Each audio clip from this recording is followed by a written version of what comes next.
Yes, just start off with Austin. We popped up on the injury report yesterday.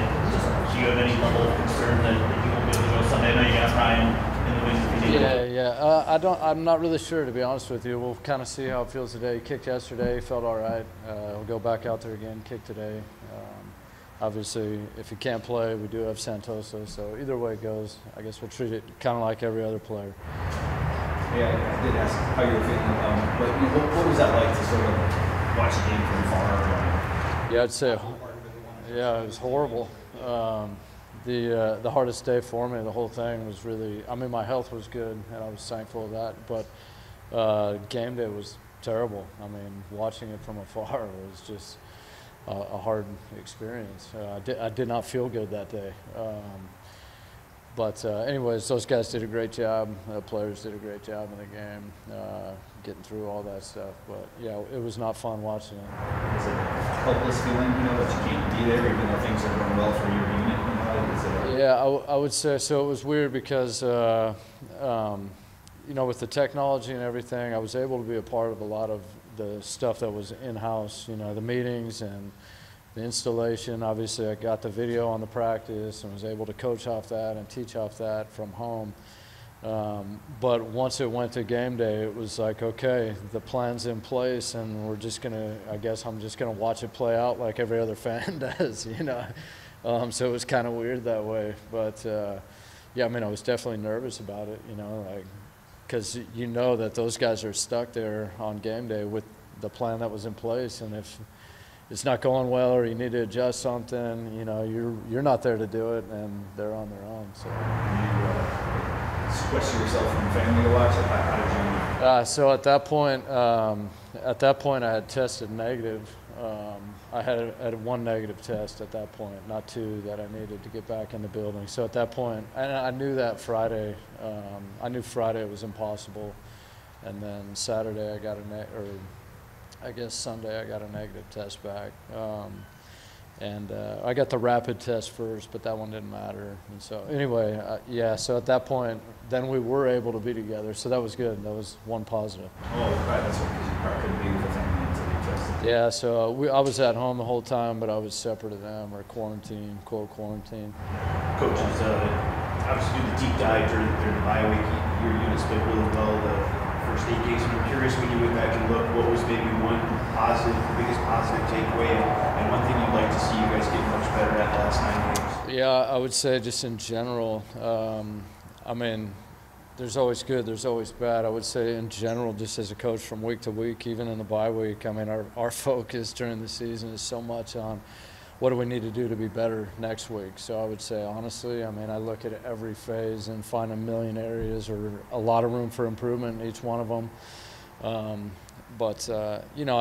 think one encouraging thing is the players are playing hard and they're working hard at implementing the plans. I think they've gotten better at the techniques, and execution's improved throughout the course of the year, and I credit them for that.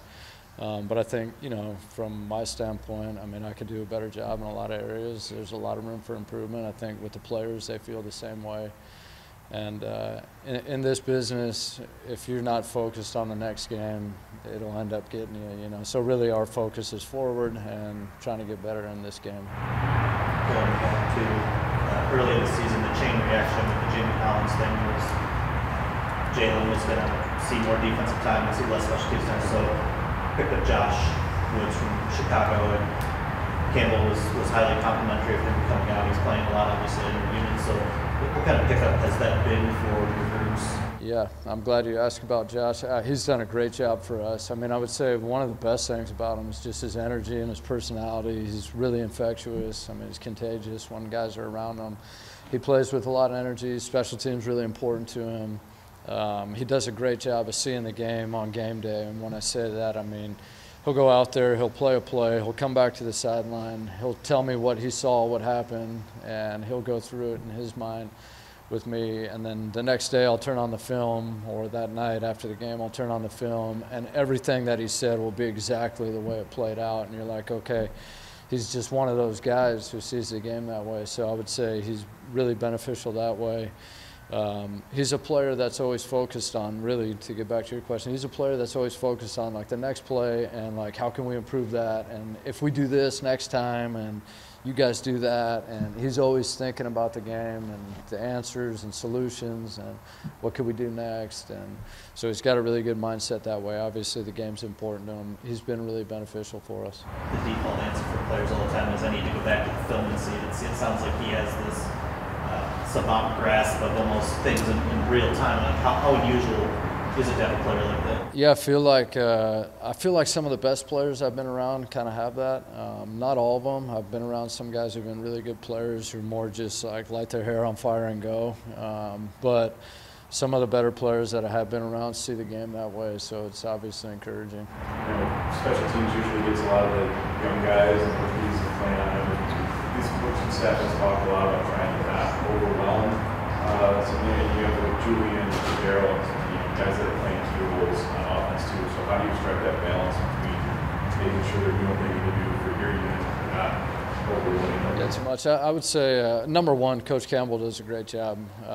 He makes special teams a priority, and that obviously helps us a great deal, or myself a great deal. So special teams are a priority to him, the organization, which definitely helps.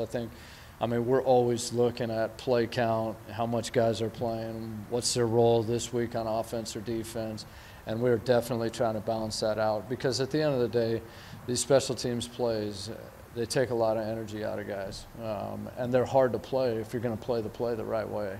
And when I say the right way, I mean give it everything you got for every play. A bunch of these plays are 40-plus yard plays. They're exhausting, and it's hard to play a full load of offense or defense and then do a bunch of special teams. So usually their role on special teams is kind of based off of what their role is on offense and defense, and if there's a guy who's not taking every snap and there's something he can do to help the special teams group out, then we're going to try to take advantage of it. When you miss a game like you did last week, do you go back and like, check all the fail safes and see how communication was when you were there, and how the ship kind of ran without you there?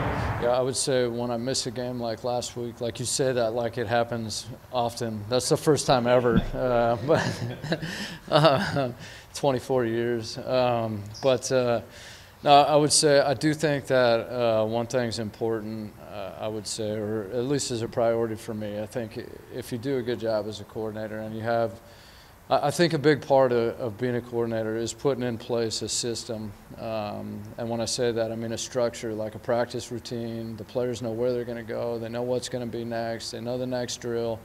And there's some continuity or consistency to that, and I think that helps. Now, I would also say that, like, I got Jet Muckins, who helps us out, who did a great job. Muehlbach did a great job. Coach Campbell was incredible. He was on the phone with me all the time talking about this situation in the game. If it's 4th and 4, if it's 4th and 8, what are we doing? If it's backed up, if it's in the plus 50. So a lot of that stuff had been communicated, but I do think that, and the players ultimately were outstanding handling the whole situation. But I do think that when you have a routine and a structure and you keep it the same and there's consistency to what you're doing, I think that helps in a situation like that. And I think that helps some of those guys.